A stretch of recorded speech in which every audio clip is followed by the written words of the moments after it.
Oke, bismillahirrahmanirrahim. Kita mulai ya.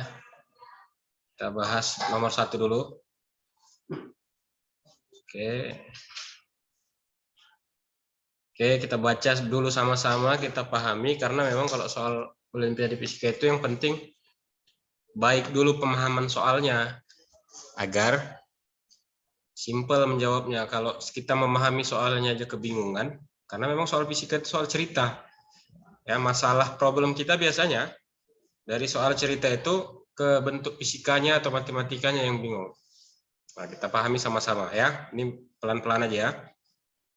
Seorang marsoler, siapa itu orang pemberi komando di pesawat, sedang berdiri di atas lintasan pacu pesawat. Ini dia ya. Biasanya dipermudah dengan gambar. Sebuah pesawat melintas di atasnya, ini melintas. Konstan sejajar dengan sumbu X, berarti ini horizontal ya, lurus, nggak ada belok. Jadi jangan pernah asumsikan kalau kan nggak mungkin Pak, dia pasti ada belok-belok. Abaikan itu ya. Jadi memang dia fokus lurus. Pada ketinggian 6 kali 10 pangkat 3 yang benar itu ya, dari sini. Berarti 6 kali 10 pangkat 3. Berarti ini posisi pusatnya 0, 0. Berarti kalau ke atas, itu Y-nya ya kan. Ini Y-nya 6 kali 10 pangkat 3 atau 6 km itu kan. Itu kan satuan meter, dirubah ke kilometer 6 km. Inilah pada saat permulaan, pada saat T0. Nah, ini kata soal T0. Detik pertama, di sini dia berarti. Dia berada di atas tepat lurus dengan kepala si komando tadi, pemberi komando. Ya, setinggi 6 kali 10 pangkat 3. Sampai di sini paham ya kasusnya ya. Jadi mula-mula pesawatnya di sini. Paham ya nak yang di rumah? Paham, Sir. Nah, pada T30, artinya detik ke-30, pasti yang namanya benda bergerak setelah 30, posisinya berubah ya kan nak? Dia berubah ke sana. Nah, ini ke sana, horizontal terus. Disinilah detik 30-nya.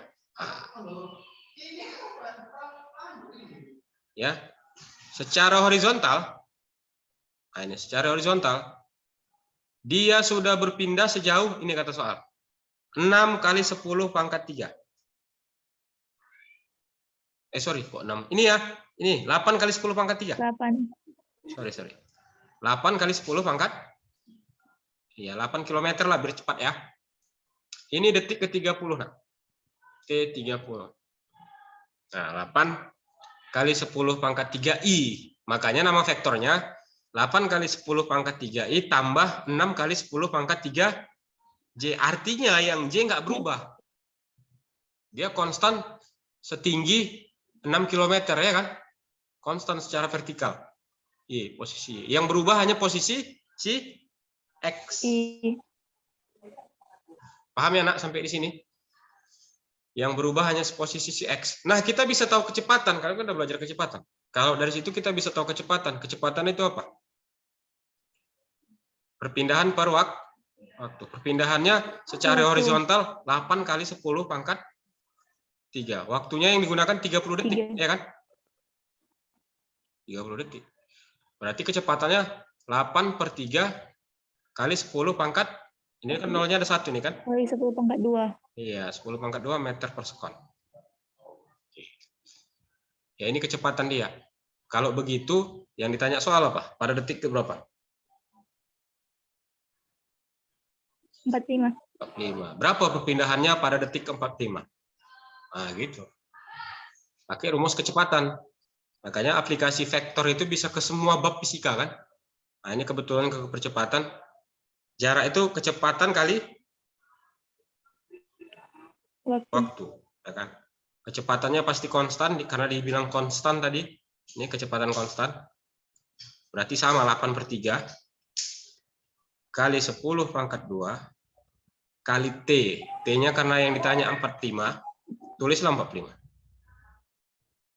Ah, jelas sampai di sini?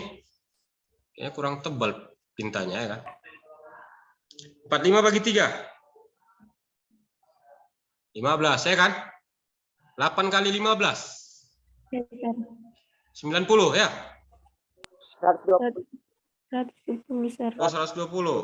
120 kali 10 pangkat 2. atau 1,2. 1,2 kali 10 pangkat 4, ya kan? Meter. Itu artinya posisi vektornya untuk si P pesawat tadi di detik ke-45 1,2 kali 10 pangkat 4 meter J, ya. Nah, plus yang vertikalnya gimana, Nak?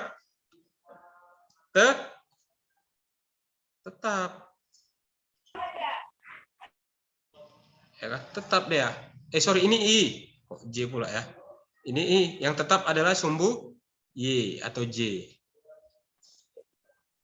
Inilah untuk kasus pertama. Cocok? Sama? Ada yang beda? Sama, Sir. Ada yang beda nggak, Nak? Sama Bapak? Sama. Sama ya? Sama, Sir. Oke, sama. Ini nomor 1, Bapak stop dulu rekodnya ya.